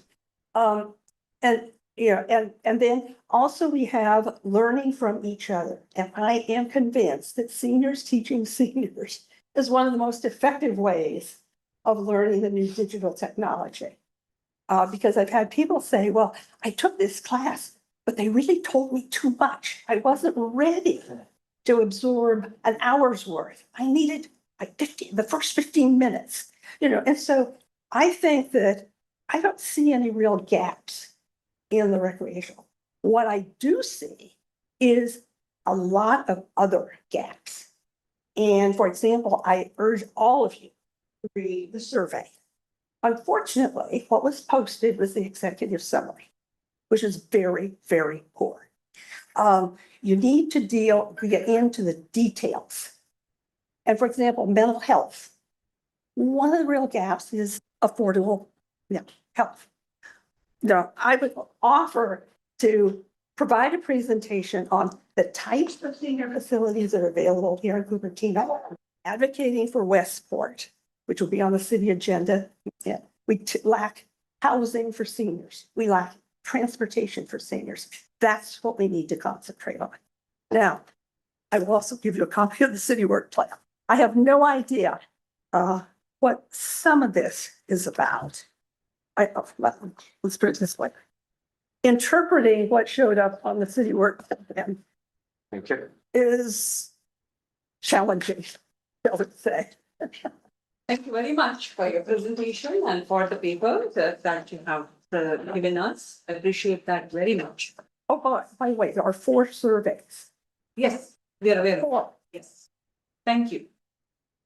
Including the source-wise one. All right. So with this, I'd like to actually propose a motion to start the subcommittee and invite one of the commissioners to join me for this. Do I have a second? First, sorry, before second, that quick question, what is the relation? August, by the end of August of By this year. end of month, I can work with it. No, I said someone has to make, accept the motion. Oh, accept, okay. Yeah. Are you seconding the motion? Sure, I seconding second the the motion, motion. yeah. All right. Should we do a vote? Are you going to call for it, Jessica? I guess the first thing is, who is going to be serving on the subcommittee? So how many volunteers do we have? And then we can, I'm happy to work with Okay. any other Okay. person. Because according to the Brown rules, we can only have 2 commissioners totally working on Yeah. any subcommittee. Correct, correct. Last time, I think, Kumar, I was interested, but I think but we had to table it. Today, we have Commissioner Srikanth wanting to do it. So, is there any, so, So since Commissioner Kumarappan already was involved, maybe that continuation will be good. I'm fine. I thought you didn't have anyone. No, it's nothing, earlier at the time I raised my Yeah, hand, but yeah, if you yeah. are No, interested in it, I don't have any problems. yeah, no, it's. So you need to know the names before we go for a vote, is it? Correct, because the motion is going to be to form the subcommittee, And they have to be With abstained the from two that. people, yes, right. Yeah, to serve on. We have 2 volunteers. Please let me know who would like to. no, I'll back out, actually, and All right, so the commission will be, subcommittee will be the chair Seema Swami and Commissioner Gopal Kumar. Okay. And Commissioner Kumarappan. thank you. And just to get clarification, so I'm going to quickly share your slide share, Swami, just to make sure that we're all on the same page. So the Senior Services Subcommittee that you are forming with yourself and Commissioner Kumarappan, these are the objectives. Has anything changed from this? Okay. And then the timeline that you had noted was the end of August. Is that correct? Correct. So just wanted to confirm. So the final motion would be Chair Salmi motion to form a Senior Services Subcommittee and appoint yourself and Commissioner Kumarappan to serve on the subcommittee. Is that correct? Okay, and then Commissioner Srikanth seconded. I can, And I do want to thank everybody for all the resources, suggestions, We and will. recommendations. Thank you. And before we go for a vote, unless there was any discussion from the commission on the motion. I think we discussed. All right. do we need to vote? Yes, so we'll go Yes. for a formal vote now. Commissioner Kumarappan, Commissioner Srikanth, Commissioner Stanek, Vice Chair Bono, Chair Swami, Yes. motion carries unanimously.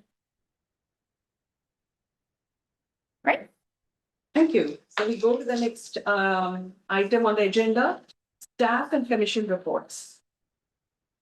Staff reports. Let's start with staff reports. Back to me. I have that. Okay, we have my liaison report and our first item happens to be a senior event that's coming up. On May 9th, we're gonna have the Live Well, Age Well Health Expo from 10 to 1:30 at the Cupertino Senior Center. We have listed several of the sponsors that they've sought out for the event. And yeah. Come down to see the event. It's great. I actually went last year. It was very informative. Okay, and then coming up as well, a teen movie night on Friday, May 16th at 6:30. Here at Clinical Room, and they'll be showing the movie Wonka. And you can see that on by our youth activity board, and they decorate and have snacks and have a fun night watching the movie. And just our usual reminders about the summer Parks and Recreation schedule, activities to start June 2nd. And a reminder that we're going to be closed on May 26th in observance of Memorial Day. Besides the Blackberry Farm Golf Course and the Sports Center, they will have normal operating business hours. That's all I have. Right. Do we have any other commission reports? Any commissioners who want to give any reports? Yes. Commissioner Bowman. I was at the Cherry Blossom Festival here in the Berlin area. Apparently, obviously, Saturday was not as well as attended as last Sunday. We at the museum counted over 1,000 people coming in just here. It was pretty amazing, the bonsai, and it was beautiful. So it was a great event. We saw a lot of people. So it was definitely. I second that. It was just amazing. The performances. I was blown away by the talent that came and it really did. Oh, yeah, we. You're nodding your head, sir. This was Working. We were doing well organized. Festival work. Yes. There was such a lot of receptivity by the whole community. It was hard to tell who was Cupertinian and not, but doesn't matter. The sense of community was palpable. Amazing. Thank you for organizing it. We didn't organize festival where it was Toyota Sister City were the festival organizers. And then we are liaisons with them to make sure that the buildings are available for No, them. that's what I meant. The infrastructure was made available and there was actually a booth for the city of Cupertino. That was, I'm giving information now to everybody, so you all were there helping. So thank you very much. All right, if there are no other reports, then move to the next item, which is future agenda setting. Does anyone have any items that they would like to discuss in future?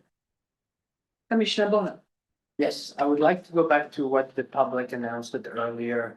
I think that we need to start to discuss about if people are getting caught in destroying things like that. It sounds like the rules right now are too lenient as far as what the person spoke earlier today on the tennis courts, and people are slashing things, blah, blah, blah. So I think it's to discuss and make sure that we're strengthening a little bit the rules and regulation, because if someone destroys something and we just take their membership for 1 month, it's kind of weird.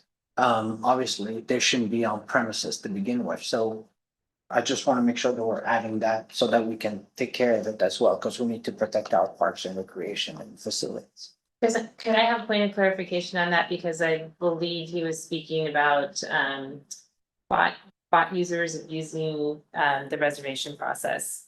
That's the process that is being identified by staff, and that if they are using bots to make their port reservations, then they're identifying them and persist, and they'll have their membership privileges taken away from them. We have to look at this stuff, too. Story stuff. Here it is. Do you have any? No, that's it. Should I clarify the situation or? Yeah. Well, I'm using my logic and from what I heard, and it was two different things, but let's. Okay. review- I would like to say, let's review the rules and regulation on certain items where park are doing what they're not supposed to. There we go. How about that? Specifically at the sports center, That, yeah, and anywhere, to be honest with you. and then so to be clear about the rules and regulations and what's happening if. The warnings and the repercussions of anyone not doing what they're supposed to do the right way. I'm trying to be as broad as possible. Okay, So it could be bots, sorry to jump in to just align to, it could be bots, or it could be in person when they come and really try to enforce that this is what it is. So just want to make sure that whatever findings we got it, what are the actions we are taken? Is that sufficient? Because what we heard from that citizen seems to be, it's okay, but it's not still okay. So I think what Sharvana wants to know, okay, what is it not okay? How can we really tighten the belt further and further, and how can we help? I think if I.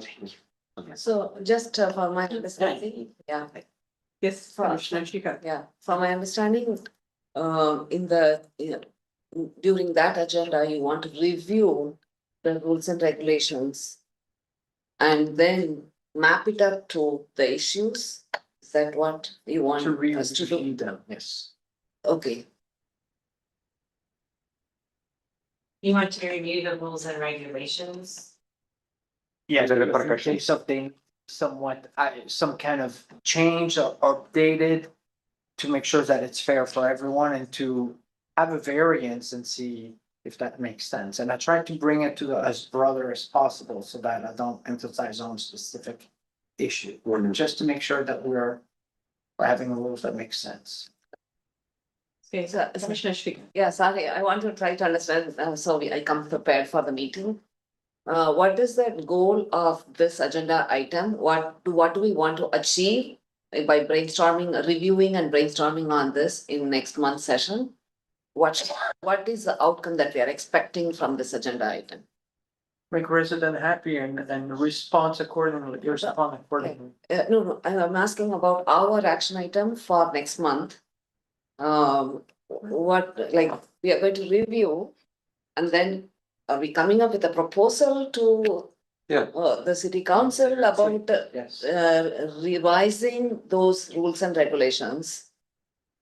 Okay, so I'm still trying to understand, sorry. My follow-up question is, if there is a set of rules and regulations today, and You can the provide people are a not, modification if you no, choose. no, yeah, but the people are not anyways following those rules, they are breaking the rules, that is a concern. So by revising those, we coming up with a proposal to revise those rules, and they say, okay, we'll revise those rules. How can we ensure that those rules breakers are not breaking those new rules? So if I may, what I'm hearing from the commissioners is, one is the rules are not being followed. Two, should we review the rules, A, which makes sense. Two, what definitive actions should be taken against the rule breakers? Any recommendations that this commission would like to propose going forward instead of the existing suspension for 1 month alone, which may or may not be as effective? So revise the penalty. Believe that would be a tricky one to bring forward. I would suggest. Yes. That we probably would follow up with the Parks and Recreation Commission to update you on the status of the rules that are in place and the rules that have had any issues, and let you know where we're at and on our enforcement. And then, given that information and that update, if you still felt that you needed a further discussion of it, then I would say that would be the point to look at. Does that become an agenda item? Sounds good. Yeah.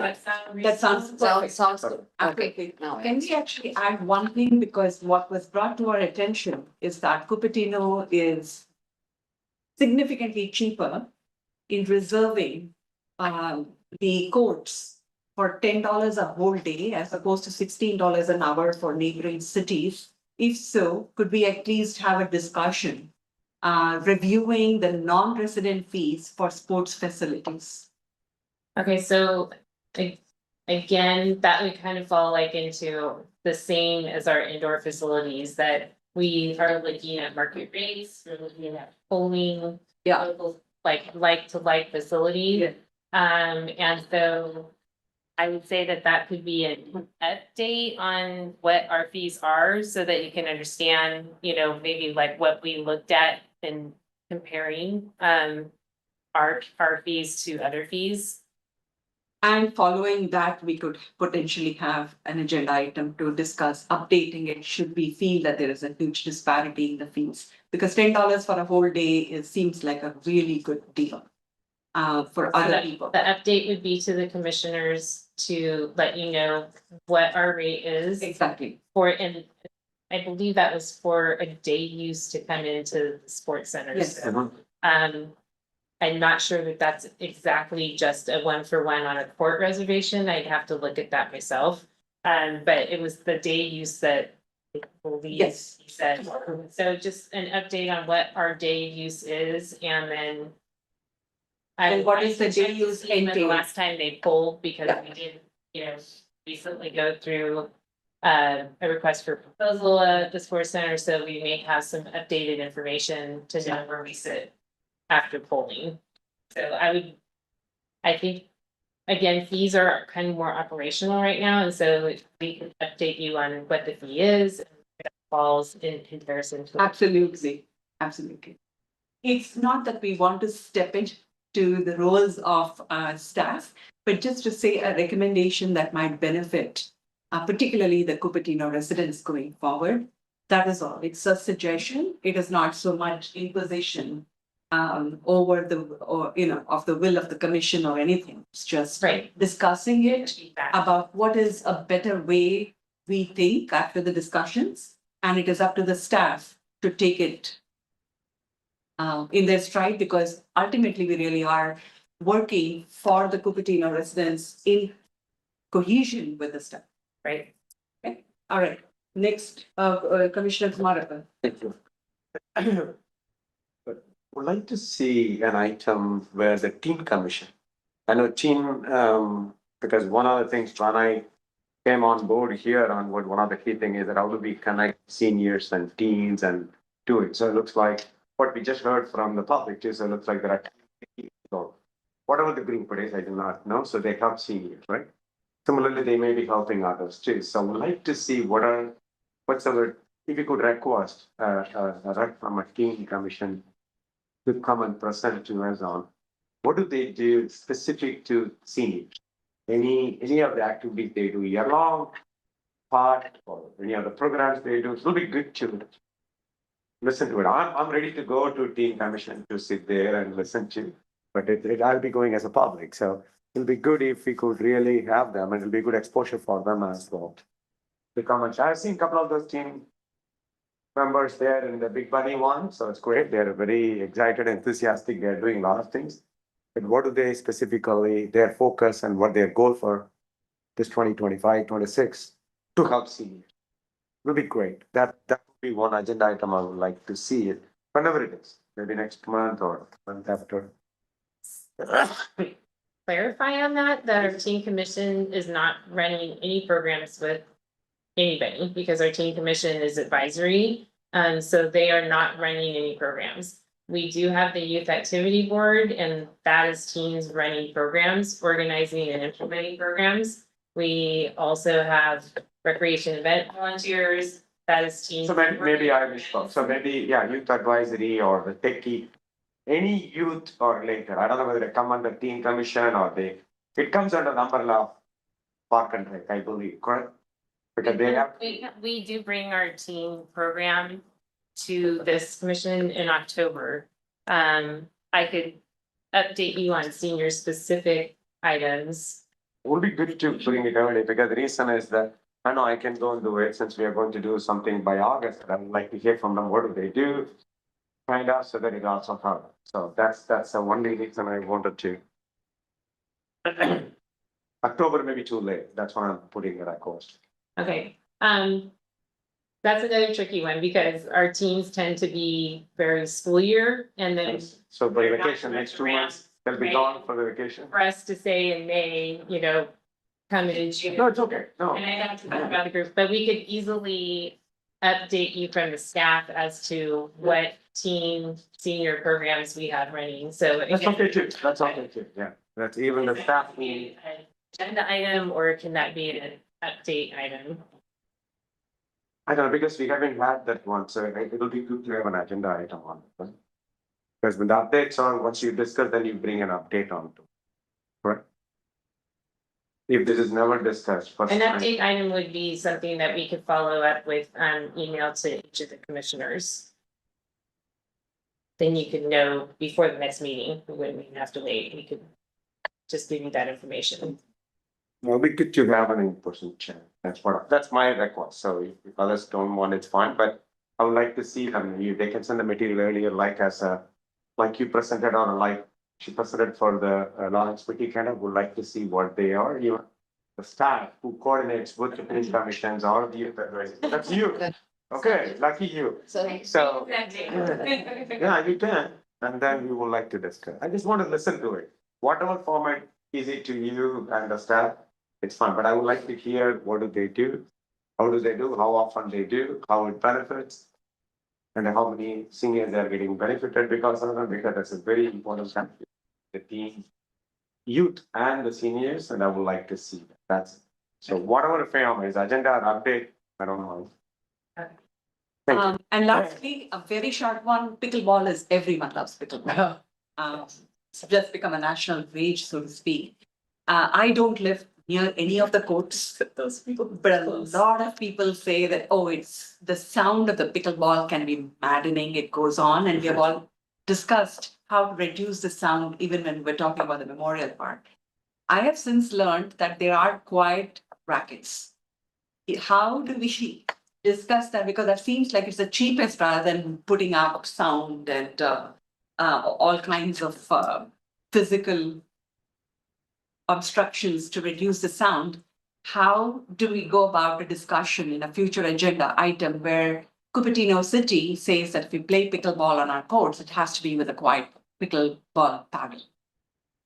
So the agenda item is to brainstorm on the. The agenda item is to how to effectively bring about that rule so that Cupertino City is not spending a lot of money on quiet zone. I mean, there's so much more millions, so many more millions that are spent. Instead, we make it a responsibility of all the players to go buy a quiet paddle.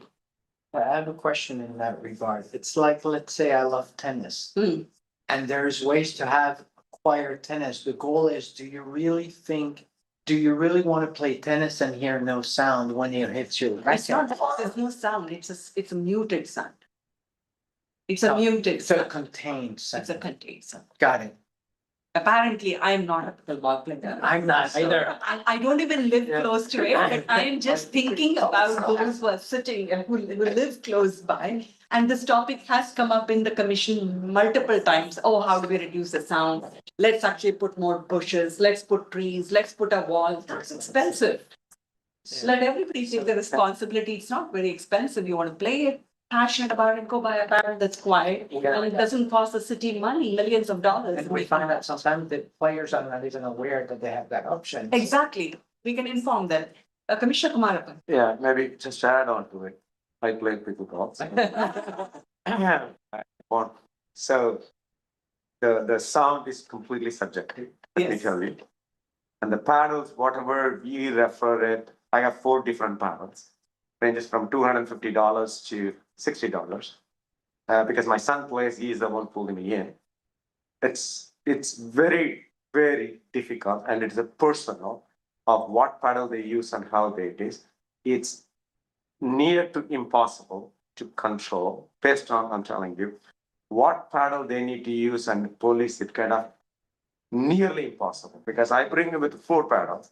Based on how they spin on the opponent, I change my paddle So. because I need to go differently. So Discuss this. All right, I we're just- actually no. discussing the we item. are not discussing on it, but okay, so Okay. I'm saying that you can bring it, but I'm putting in the So challenge. I'm just going to say that we can discuss that and say possibility or a possibility, Yeah. whether it is a spin, non-spin, but in all of those various categories, is there a strong sound versus a muted sound? Is that at all there? I haven't done the research. I've heard from a few people, and I would rather not spend our precious money on setting up voice barriers, sound barriers. So I would need to investigate. Yeah. Really, the issue is how do you go about implementing a change in policy or possibly in Unicode? And so I don't know the answer to that in regards to Park and Recreation. And me So I neither. have to It's fine. investigate. So we'll Thank you. put that investigation on there. Thank you, Sonia Yeah. and Jessica. Commissioner Bonovich. Just wanted to add, do you think that even doing that, having a panel with players could help out to bring the community together and for Cupertino residents to bring their feedback on that? It's very popular. It is very popular. We might gain traction and time to tell them that we have places they can rent. I'm just saying, I'm a seller. All right, with that, I think we can call, if there are no other future agenda items, I will call the meeting to an end. Hold on. Do you have something? So we have 3 update by email first before those are. I'm investigating how that would work as a looking at a potential policy change, so that wouldn't be yet added as a formal agenda item, correct? We just want to make sure that we're clear on Yes. that. So we don't have any. So basically no- second at this yeah. point, right? Yes. No agenda, We just want to make sure we clarify that. no new agenda items, yeah. All right, thank you. Sorry about that. With Yeah. that, I bring to the end the Parks and Recreation Commission meeting